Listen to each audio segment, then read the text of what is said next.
Assalamualaikum warahmatullahi wabarakatuh. Seperti yang sudah Ibu sampaikan di awal, bahwa bab awal kita yaitu wirausaha kerajinan dari bahan limbah berbentuk bangun datar.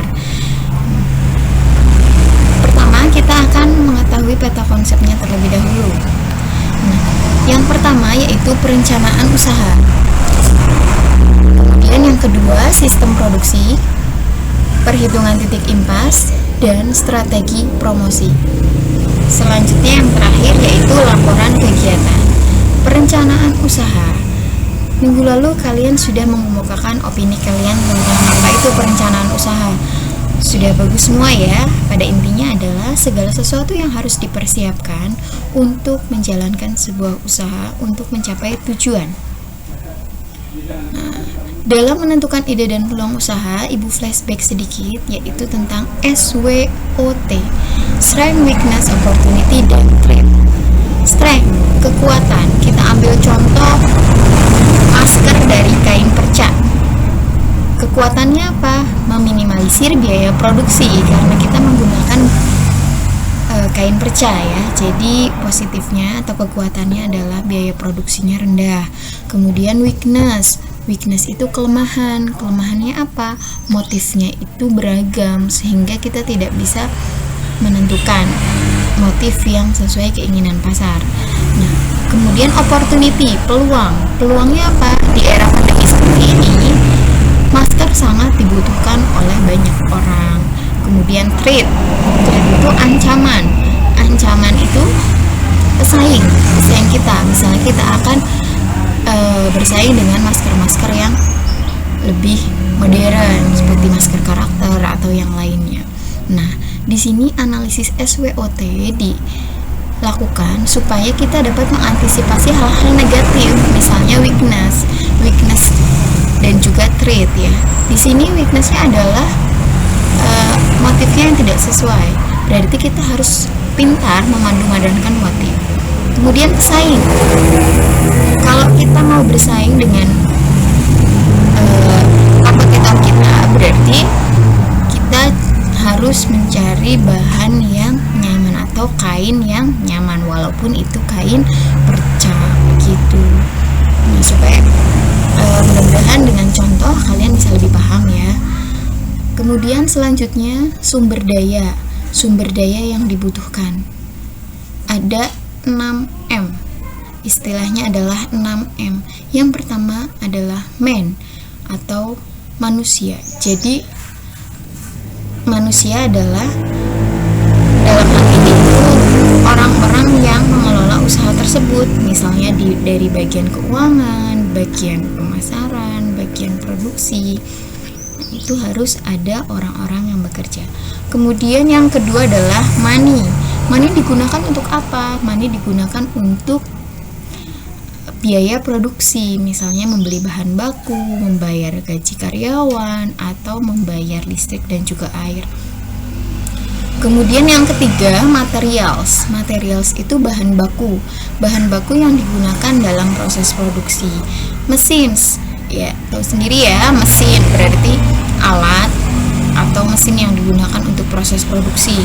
Metode itu caranya, harus tahu bagaimana cara produksi, cara mengelola karyawan, cara pemasarannya. Kemudian market itu pemasaran ya, bagaimana produk yang dihasilkan tersebut bisa sampai ke tangan konsumen.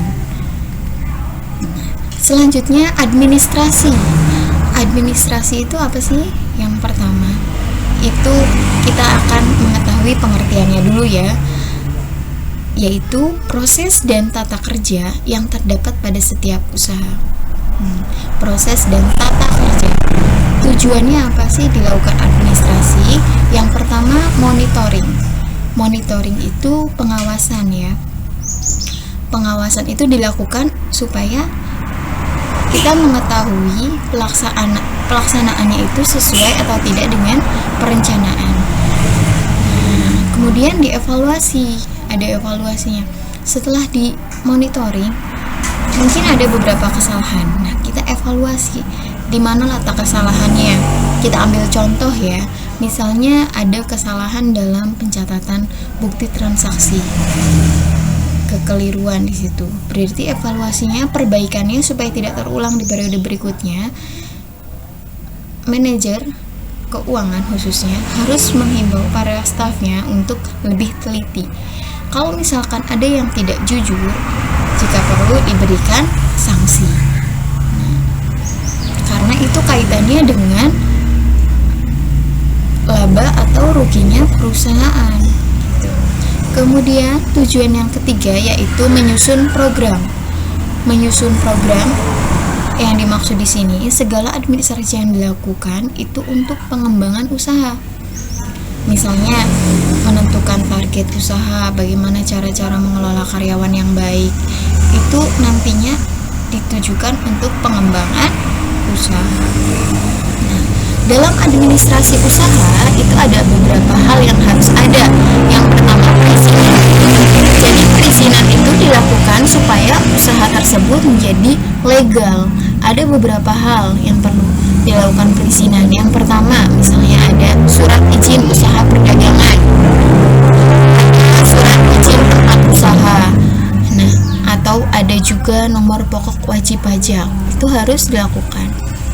Yang kedua yaitu surat menyurat. Surat menyurat itu supaya hubungan kita dengan pihak ekstern menjadi baik. Misalnya surat penawaran kepada distributor atau agen, ataupun kita harus memberikan surat kepada supplier untuk penyediaan bahan baku. Kemudian yang ketiga itu pencatatan transaksi barang atau jasa. Jadi di sini harus ada pencatatan transaksi seperti contohnya nota, kwitansi, faktur. Nah, itu harus ada supaya uang masuk dan uang keluar perusahaan itu jelas peruntukannya. Kemudian yang keempat itu pencatatan transaksi keuangan. Nah, pencatatan transaksi keuangan itu adalah laporan keuangan yang harus dibuat. Laporan keuangan yang harus dibuat perusahaan, misalnya laporan laba rugi, laporan perubahan modal ya, neraca, laporan arus kas, itu untuk memantau perkembangan usaha pada periode tersebut.